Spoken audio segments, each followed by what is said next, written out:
Alright, so we're going to get our first look into the ads manager that we had newly created. And at this point, make sure that you have already accomplished the following steps. And that is, you had created a business manager account, and that's why we're seeing this. You had also created your ad account, and that's why we're seeing this. You had also added your payment method, and you have at least added one page, whether it's a page that you already have or a page that we have newly created, such as this one. So what we're going to do now is that we're going to take our first look into the ads manager account. So how do we enter the ads manager account is by clicking on this, or you can even click on the ads manager on the left here. So it all goes to the same place, all right? So this is the place where you're going to create your campaigns and advertise from. So as a brand new account, you're not going to see anything here whatsoever. And if you are an absolute beginner, then you might be thinking like, what am I looking at right now? So don't worry, I'm just going to guide you through every step of the way and make sure that by the time we're done with this video or the entire training, you will have a clear understanding of how Facebook advertising works. So in this video, I'm going to teach you how to configure your ads manager column first. So I'm not going to talk about the campaigns. I'm not going to talk about ad set or ads. I'll cover that in another video. But right now, it's important that we see the details or the data that we want to see. So normally by default, you will be seeing this thing called columns performance. And yes, it's a bit hard to imagine right now because we haven't run anything whatsoever. We haven't created anything just yet. But I want us to get off on the right foot and a right start. So what we're going to do is follow my lead here, okay? Just follow me closely. Click on columns performance, and you're going to see that there are many types of data that you can actually see. But we're not going to use any of this. We're going to do it things our way, all right? Click on customize columns. And okay. For absolute beginners, this might seem rather overwhelming. It might seem a little bit crazy. I remember when I did this the first time, I was overwhelmed as well. But follow me closely, all right? Follow me closely. Now, I'm doing this with the intention that we are going to be tracking the number of leads, but you can also use this to track like purchases or completed registration or any other things you want to see, all right? Right now, what we're going to do is that on the right column here, we're going to click X on every single item here. Okay, we're gonna click X, which basically means it removes the column, and now we're just left with one column called the campaign name. Now this is the only thing that cannot be removed. So I'm gonna share with you the metrics or the columns that I normally view. So follow me closely. The first thing we're gonna have a look at is the ad set delivery. Okay, we'll click ad set delivery. Basically, this explains the status of the campaign. Is it in review? Is it rejected? Is it active? Is it completed? We will know. All right, so that's called ad set delivery. The next thing we're going to add is budget. All right, so you might notice that I'm typing the search up here because if you scroll all the way down, there's a lot of things to look at. And I'll be very frank, even I do not know every single item that is over here, but it just goes to show that you don't have to be an expert in everything on Facebook. You only need to know enough how it works and start getting results. So one quick way is to just go to search, type in the word budget.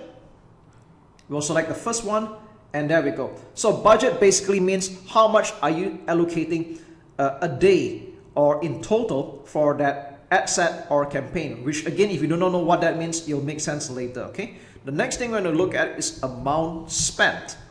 All right, amount spent. Now the difference between budget and amount spent is basically budget is how much are you going to set aside in a day. Amount spent is how much money have you spent so far, whether today, yesterday, or the last 7 days, or whichever time window you're going to put afterwards. All right, not to worry again, all this will be explained to you in due time. All right, so that's the difference between budget and amount spent.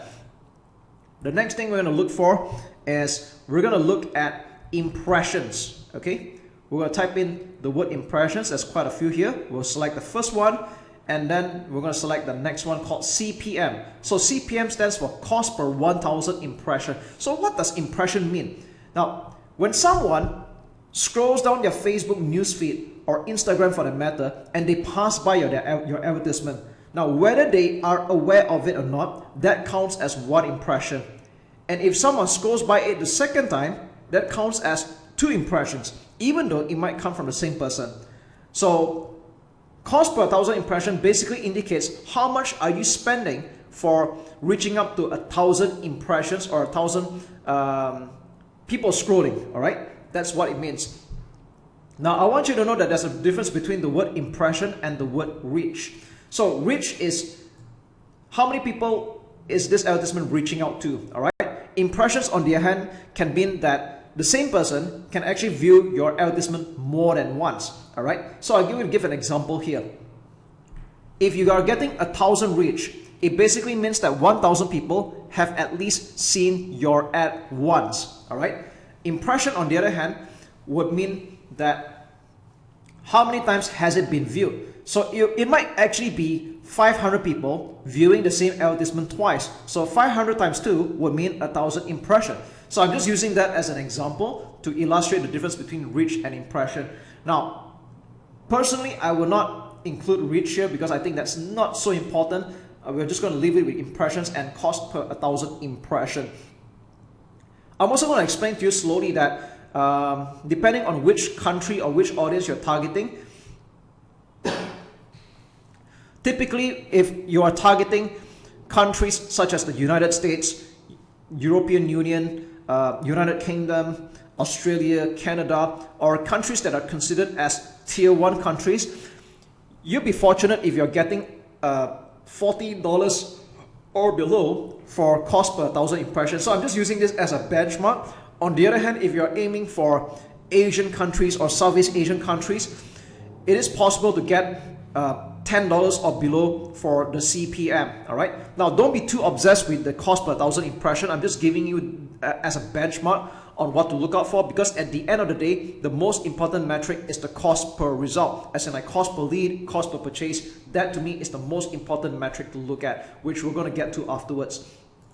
Next thing we're going to add, okay, is link clicks. So you can see there's quite a number of choices here. We're going to click the first one, link clicks, and CPC, cost per link click. That means how many people are clicking on your post or the link in your Facebook ad, okay? And how much does it cost to actually get them to do it? So for example, if you spend $100 and you get 100 clicks, that means you're spending $1 a click to have people visit your website from your Facebook advertisement, okay? So that's what we're looking at right now. And this is important to an extent, not so much about the cost per click, but more like sometimes when you're doing a split test, you want to make sure that enough people are clicking on your website to make a decision. So some people make the mistake of removing their advertisement a little bit too soon. They say it's not performing after quite some time, but they realize that not even 100 people have visited their website. So normally for me, when I do a split test, I want to make sure that at least 100 people have been to my website to determine the conversion rate, because it's a lot better to determine after at least 100 to 200 or even a few hundred people visit your website compared to someone who's like, you know, you've only got like 20, 30 clicks and you decided that the campaign was a failure, okay? So you don't want to be jumping to conclusions like that, all right? Next, we're going to go with this thing called CTR, okay? CTR stands for click-through rate. So we're going to select two types, CTR in bracket link click-through rate and CTR all. So you might be wondering what is the difference between these two.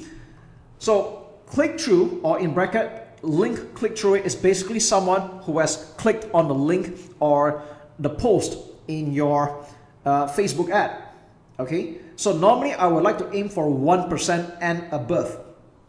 So if 1% and above, it means that people are clicking on your advertisement, people are noticing it. For every 100 cold audience, at least one person is clicking on the ad, and to me that's considered good. If you're doing a 1.5% to 2% and above, then you're doing rather phenomenal. Now, with that said, you might be wondering what's the difference between these two then? Like what's CTR in bracket all? Like how's that different? So if you write long posts, or when someone clicks on like or comment, then that will contribute to the click-through here as well. So you will normally find out that the CTR in bracket all would always be higher than the CTR in bracket link click-through rate. So as a rule of thumb, if I find that the CTR all is at least double the rate of CTR link click-through, then I think that's considered rather good. So for example, if I'm getting a 1% click-through rate, which is considered good, the higher the better, and the CTR all is like 2 to 3%, then I would consider this as a healthy advertisement. That means people are at least clicking on see more, they're clicking on to like, comment, whatsoever. Then we know that people are taking notice of the advertisement. Okay, so now all these are fine and dandy, but like I said earlier, the most important thing is always the results. So if you are running a lead generation campaign, we will type in the word leads. Okay, we'll click on total and cost. All right, so you might notice in leads here, there's website leads, offline leads, on Facebook leads. We don't need that. We'll just uncheck all of this. All right, we'll uncheck all of this because you only want to see what kind of leads we're getting at the end of the day and the cost per lead. So if you're running a lead generation campaign, this will be the most important metric compared to the others. All right, so for example, if you spend $100 and you got 50 leads, that means you're spending $2 a lead right now. Okay, it's as simple as that.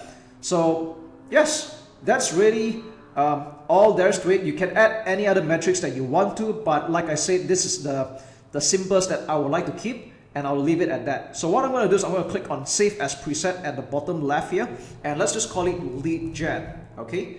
And click on Apply. So every time we create a campaign, we'll view it based on the budget, amount spent, impressions, cost per 1,000 impression, link clicks, CPC, which means cost per link click-through rate, CTR, leads, and cost per lead.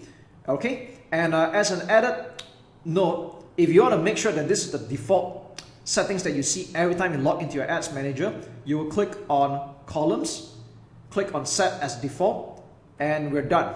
That's it. So every time we log in here, like I'm going to just refresh this right now, we will see the lead generation columns as the default, because if you didn't do that, you will always see performance or the other default settings like this. Okay, that's not what we want. We want it to be lead generation. And if you want to configure the columns again, just go back to columns, click on customize columns, and you can remove or add or even rearrange the columns as you see fit, and click on apply. Yes, that's really all there is to it. Okay, so I just want to set you off on the right track, and I'll see you in another video.